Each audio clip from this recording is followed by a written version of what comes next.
आपका स्वागत है हमारे चैनल में। आज हम देखने वाले हैं जनरल अवेयरनेस में इकोनॉमिक्स के कुछ इंपॉर्टेंट एमसीक्यूज। ये जनरल अवेयरनेस का सीरीज है, इसमें हम लगातार वीडियोस अपलोड करते रहेंगे। अब इसमें जो है history, geography, politics, economics, computer science, इसके वीडियोस आपको लगातार मिलते रहेंगे। इसके जो है एमसीक्यूज आपको लगातार मिलते रहेंगे। और जनरल अवेयरनेस का अलग से हमने जो है प्लेलिस्ट बना दिया है, जिसका लिंक इस वीडियो के डिस्क्रिप्शन में मिल जाएगा, जहां पर आप जाकर उन वीडियोस को भी देख सकते हैं। और जितने भी नए वीडियोस बनाए जाएंगे जनरल अवेयरनेस के ऊपर में, सारे वीडियोस इसमें ऐड हो जाएंगे, इस प्लेलिस्ट में ऐड हो जाएंगे। तो चलिए बिना टाइम वेस्ट करते हुए इस वीडियो को स्टार्ट करते हैं। और अभी तक आपने चैनल को सब्सक्राइब नहीं किया है तो चैनल को भी जरूर सब्सक्राइब कर लें।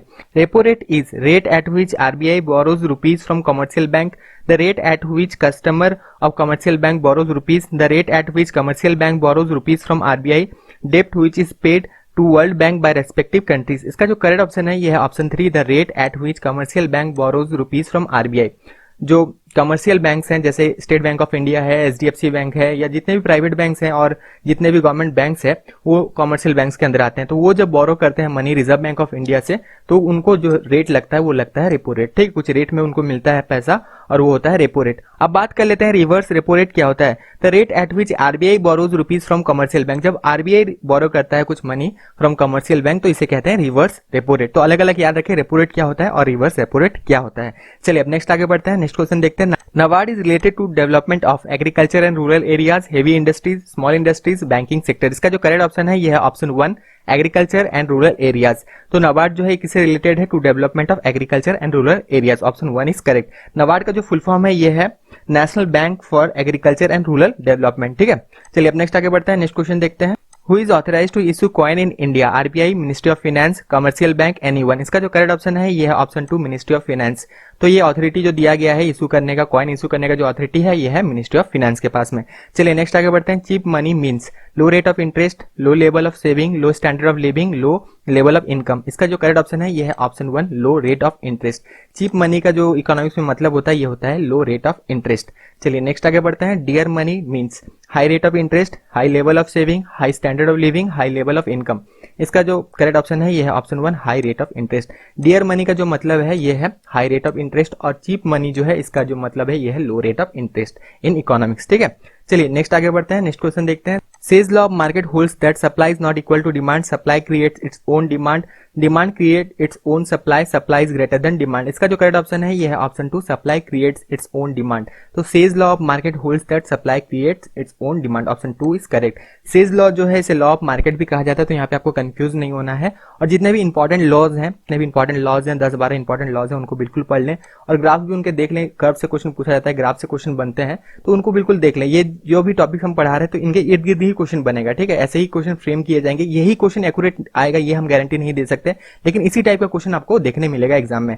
चलिए नेक्स्ट आगे बढ़ते हैं, नेक्स्ट क्वेश्चन देखते हैं। Golden revolution is related to rearing of lagoons, agriculture of flowers, bee keeping, jute farming. इसका जो करेक्ट ऑप्शन है ये है option 2, agriculture of flowers. Golden revolution is related to agriculture of flowers. Next आगे बढ़ते हैं। Census of 2011 was 11 census, 12 census, 15 census, 16 census. इसका जो करेक्ट ऑप्शन है ये है ऑप्शन 3, 15 सेंसस। तो 2011 का जो सेंसस था ये 15वां सेंसस था। ठीक है, तो ये बिल्कुल याद रखें, ये आगे भी बहुत सारे एग्जाम्स में आ चुके हैं, हो सके रिपीट भी हो जाए आगे चल के। और एक क्वेश्चन आपसे भी है कि इस बार का जो बजट पेश किया गया था ये कितने नंबर का बजट था। ठीक है, इसका जो करेक्ट ऑप्शन है इसको आपको कमेंट बॉक्स में हमें बताना है। चलिए नेक्स्ट आगे बढ़ते हैं। Explicit plus implicit cost equals to economic cost, social cost, personal cost, accounting cost. इसका जो करेक्ट ऑप्शन है ये है option 1, economic cost. Explicit plus implicit cost equals to क्या होता है, इकोनॉमिक कॉस्ट होता है। ठीक है, नेक्स्ट आगे बढ़ते हैं। Corporate tax is imposed by central government, state government, both, none. इसका जो करेक्ट ऑप्शन है ये है option 1, central government. Central government के द्वारा जो है कॉर्पोरेट टैक्स जो है ये इम्पोज किया जाता है। कॉर्पोरेट टैक्स होता क्या है, corporate tax is imposed on registered companies and corporation. जो रजिस्टर्ड कंपनीज है और कॉर्पोरेशन है उनके ऊपर जो है कॉर्पोरेट टैक्स लगाया जाता है। और किसके द्वारा लगाया जाता है, सेंट्रल गवर्नमेंट के द्वारा लगाया जाता है। तो टैक्स को भी बिल्कुल पढ़ लें, इनडायरेक्ट टैक्स में क्या क्या आते हैं, डायरेक्ट टैक्स में क्या क्या आते हैं, और अलग तरह के जितने भी टैक्स हैं उनको भी बिल्कुल आप पढ़ लें। चलिए नेक्स्ट आगे बढ़ते हैं, नेक्स्ट क्वेश्चन देखते हैं। When too much money is chasing too few goods the situation is called deflation, inflation, recession, stagflation. इसका जो करेक्ट ऑप्शन है ये है ऑप्शन 2, इन्फ्लेशन। इस सिचुएशन को क्या कहा जाएगा, इन्फ्लेशन कहा जाएगा। एक एग्जांपल लेके देखते हैं, जैसे मार्केट में जो है इस बार बहुत कम जो है मैंगोज आए हैं। ठीक है, तो मैंगो का क्वांटिटी बहुत कम है, लेकिन सबके पास पैसा है, सब खरीद सकते हैं। लेकिन क्वांटिटी जब मैंगो का कम हो जाता है तो इसमें क्या होगा, जो मैंगो का प्राइस है ये बढ़ जाएगा। मान लीजिए ये पिछली बार अगर 80 रुपीज किलो था तो इस बार हो सकता है ये 200 रुपीज पर किलो हो जाए, क्योंकि इस बार जो है प्रोडक्शन इतना ज्यादा नहीं हुआ है, कम अवेलेबल है मार्केट में और मनी सबके पास है, सभी खरीद सकते हैं, लेकिन क्या है मटेरियल जो प्रोडक्ट है वो कम है। तो इस सिचुएशन में क्या होगा, मैंगो का जो प्राइस है ये ऑब्वियसली बढ़ जाएगा और महंगाई इसमें बढ़ेगा। चलिए नेक्स्ट आगे बढ़ते हैं, नेक्स्ट क्वेश्चन देखते हैं। Collective consumption means house hold consumption, disposal consumption, self consumption, consumption by people of country. तो इसका जो करेक्ट ऑप्शन है ये है ऑप्शन 1 हाउस होल्ड कंजम्पशन। ठीक है, कलेक्टिव कंजम्पशन जो है इसे कहा जाता है हाउस होल्ड कंजम्पशन। नेक्स्ट आगे बढ़ते हैं। Agmark is guarantee of standard quality quantity weight size. इसका जो करेक्ट ऑप्शन है ये है ऑप्शन 1 क्वालिटी। एगमार्क जो है ये गारंटी है स्टैंडर्ड ऑफ क्वालिटी। एगमार्क का फुल फॉर्म क्या है, एग्रीकल्चर मार्केटिंग। ठीक है, इससे भी आप याद रखें, एगमार्क का जो फुल फॉर्म है ये है एग्रीकल्चर मार्केटिंग और ये क्या गारंटी करता है, स्टैंडर्ड ऑफ क्वालिटी। नेक्स्ट आगे बढ़ते हैं, नेक्स्ट क्वेश्चन देखते हैं। Engel's law state the relationship between quantity demanded and price of commodity, quantity demanded and price of substitute, quantity demanded and taste of consumers, quantity demanded and income of consumers. तो इसका जो correct option है ये है option 4 quantity demanded and income of consumer. तो Engel law जो है state करता है relationship between quantity demanded and income of consumers. तो जितने भी देखिए जितने भी लॉज हैं उनको बिल्कुल आप पढ़ लें। ठीक है, ये इसीलिए क्वेश्चन फ्रेम किया गया है, ये एमसीक्यू इसीलिए फ्रेम किया गया है ताकि आपको हम याद दिला सके कि कहाँ कहाँ से पढ़ना है, क्या क्या पढ़ना है। ठीक है, तो जितने भी इंपॉर्टेंट लॉज हैं उनको पढ़ें, जो ग्राफ है इंपॉर्टेंट उनको बिल्कुल पढ़ ले, क्योंकि वहां से क्वेश्चन जरूर फ्रेम होगा, वहां से आपको क्वेश्चन जरूर इकोनॉमिक्स में देखने मिलेगा। चलिए अब नेक्स्ट आगे बढ़ते हैं, नेक्स्ट क्वेश्चन देखते हैं। Barter system means exchange of good with money, money exchange, exchange of good with goods, exchange of good with gold coin. इसका जो करेक्ट ऑप्शन है ये है option 3 exchange of good with goods. ये पहले हुआ करता था जब पैसे हुए ही नहीं करते थे, पैसा जो है एग्जिस्ट नहीं करते थे, तब बार्टर सिस्टम हुआ करता था। मान लीजिए एक इंसान के पास जो है कुछ राइस है और एक इंसान के पास शुगर है, तो ये दोनों आपस में एक्सचेंज कर सकते थे, जैसे ये इसे राइस दे देगा और ये जो सेकंड पर्सन है इसे शुगर दे देगा। तो इस सिस्टम को कहा जाता है बार्टर सिस्टम। लेकिन इसमें प्रॉब्लम क्या है, अगर दोनों में समझौता ना हो, अगर ये राइस लेना ना चाहे और ये शुगर लेना ना चाहे, ये अगर राइस के बदले व्हीट डिमांड करे, तो ये इस सिस्टम में जो है ये प्रॉब्लम हुआ करता था। लेकिन जब पैसा इंट्रोड्यूस किया गया तो ये प्रॉब्लम जो है अब हट गया, इरेडिकेट ये प्रॉब्लम हो गया। अब जो है पैसा देकर कुछ भी खरीद सकते हैं। ठीक है, चलिए अब नेक्स्ट आगे बढ़ते हैं, नेक्स्ट क्वेश्चन देखते हैं।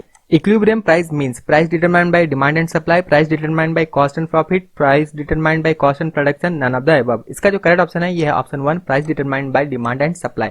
इस प्राइस को क्या कहेंगे, इक्विलिब्रियम प्राइस। इक्विलिब्रियम कब होता है, equilibrium is price when supply is equal to demand. जब सप्लाई इक्वल टू डिमांड हो जाता है तो इसे कहेंगे इक्विलिब्रियम। चलिए अब नेक्स्ट आगे बढ़ते हैं, नेक्स्ट क्वेश्चन देखते हैं। Which 5 year plan was based on Mahalanobis model, second 5 year plan, third 5 year plan, fourth 5 year plan, fifth 5 year plan. इसका जो करेक्ट ऑप्शन है यह है second 5 year plan. Second 5 year plan जो था ये किस मॉडल पे बेस्ड था, महालनोबिस प्लान पे बेस्ड था। जितने भी 5 ईयर प्लान है उस पे हमने वीडियो बना दिया है ऑलरेडी। 12 5 ईयर प्लान है, यहाँ से एक क्वेश्चन जरूर आपको देखने मिलेगा इकोनॉमिक्स में। 5 ईयर प्लान से क्वेश्चन बहुत कॉमन है, यहाँ से बनते ही है। तो 12 जो है टोटल 12 5 ईयर प्लान जो है बनाए गए हैं, अभी तक 13 भी आने वाला है। तो जितने भी 5 ईयर प्लान जो है बनाए गए हैं उस पर हमने ऑलरेडी एक वीडियो बना दिया है। उस वीडियो को आप इस वीडियो के डिस्क्रिप्शन में जाकर लिंक में अगर आप चेक करेंगे तो आपको वहां पे उस वीडियो का लिंक मिल जाएगा, जहां पर आप जाकर जितने भी 5 ईयर प्लान है उनको आप देख सकते हैं। बिल्कुल उस वीडियो को जरूर देखिएगा, क्योंकि 5 ईयर प्लान जो है यहाँ से क्वेश्चन आपको जरूर देखने मिलेगा। चलिए अब नेक्स्ट आगे बढ़ते हैं, नेक्स्ट क्वेश्चन देखते हैं। Brown revolution is called as fodder revolution, increase in sea product, increase in fertiliser production, increase in milk production. इसका जो करेक्ट ऑप्शन है ये है option 3 increase in fertiliser production. Brown revolution is called as increase in fertiliser production. Option number 3 is correct. चलिए next आगे बढ़ते हैं, next question देखते हैं।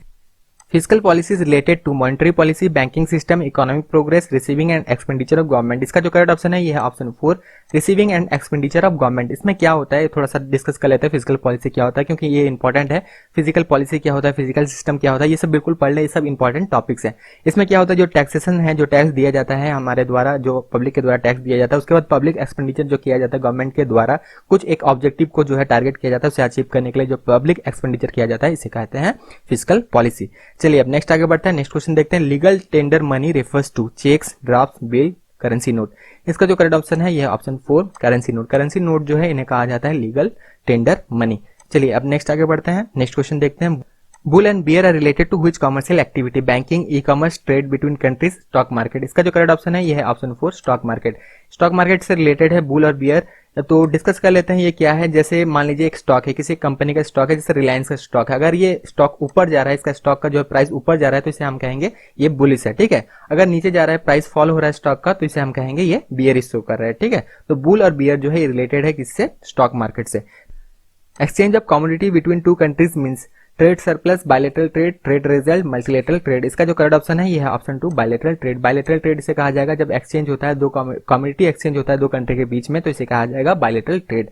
तो वीडियो यहीं तक था। वीडियो कैसे लगा कमेंट जरूर बताइएगा। अभी तक अपने चैनल को सब्सक्राइब नहीं किया तो चैनल को भी जरूर सब्सक्राइब कर लीजिएगा और जनरल अवेयरनेस का जो प्लेलिस्ट है उसे भी जरूर चेक कर लीजिएगा, क्योंकि जितने भी वीडियोस आप बनाए जाएंगे उस पर ही आप उसी प्लेलिस्ट में जो है आप ऐड किए जाएंगे। तब तक के लिए all the best, thank you.